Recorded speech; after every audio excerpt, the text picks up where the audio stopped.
ব্যক্তিগত টার্গেট হচ্ছে একটা, আমি রংপুর রাইডার্সকে আমার নিজের সর্বোচ্চটা দেব এবং রংপুর রাইডার্স যে জন্য আমাকে পিক করছে ওই জিনিসটা আমি যাতে ডেলিভার করতে পারি, আলহামদুলিল্লাহ এটা করতে পারি। You have got with me the Chapai Express, if I may say, Nahid Rana. Rana আজকেও অসাধারণ বোলিং করেছেন, 3টা উইকেট পেয়েছেন, 9 উইকেটের সুবাদে আপনি টপ বোলার্স লিস্টে দ্বিতীয় স্থানে পৌঁছে গেছেন। কেমন লাগছে? সর্বপ্রথম উপরওয়ালা শুকরিয়া আদায় করতে হচ্ছে, আলহামদুলিল্লাহ অনেক ভালো লাগতেছে। এই জিনিসটা এখন হচ্ছে আমি এনজয় করতেছি এবং ডিফিকাল্ট টাইমগুলো চেষ্টা করতেছি কেমনে সার্ভাইভ করা যায়।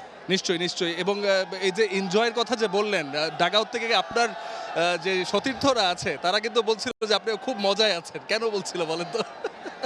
কারণ আমি হচ্ছে টিমের মধ্যে জুনিয়র, তো তারা সবসময় আমাকে নিয়ে ধরেন মজা করে এবং আমিও তাদের সাথে মজা করি। তো এই জিনিসটাই সবাই মিলে এনজয় করার চেষ্টা করি। আমি শুনেছি যে আপনিই বেশি মজা করেন, কি করেন?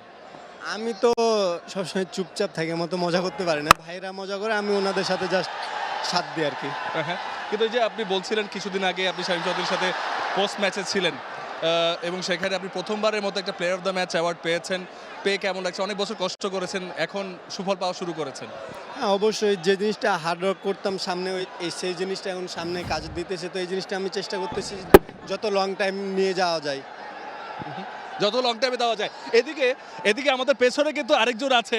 এই যে আরেকজন ব্যক্তি কিন্তু পিছন দিয়ে ছিল, যে we had Shak Mehedi Hasan from behind who was asking him to look at him. কেন বলছিল বলেন? আসলে মেহেদী ভাই কেমন আমরা সবাই জানি, উনি ধরেন সবার সাথে অনেক মজা করেন এবং এনজয় করেন, জুনিয়র সিনিয়র সবার সাথেই। কোনো ব্যক্তিগত কোনো টার্গেট আছে এবার কতগুলো উইকেট নিতে চান? ব্যক্তিগত টার্গেট হচ্ছে একটা, আমি রংপুর রাইডার্সকে আমার নিজের সর্বোচ্চটা দেব এবং রংপুর রাইডার্স যে জন্য আমাকে পিক করছে ওই জিনিসটা আমি যাতে ডেলিভার করতে পারি, আলহামদুলিল্লাহ এটা করতে পারি। আশা করি আপনি আপনার সব দলের জন্যই আপনার সর্বোচ্চটা ডেলিভার করতে পারেন এবং সেটা দীর্ঘমেয়াদী হোক জাতীয় দলের জন্য এবং অবশ্যই আপনার রংপুর রাইডার্সের জন্য বিপিএল এর ক্ষেত্রে। ইনশাআল্লাহ। শুভকামনা রইল।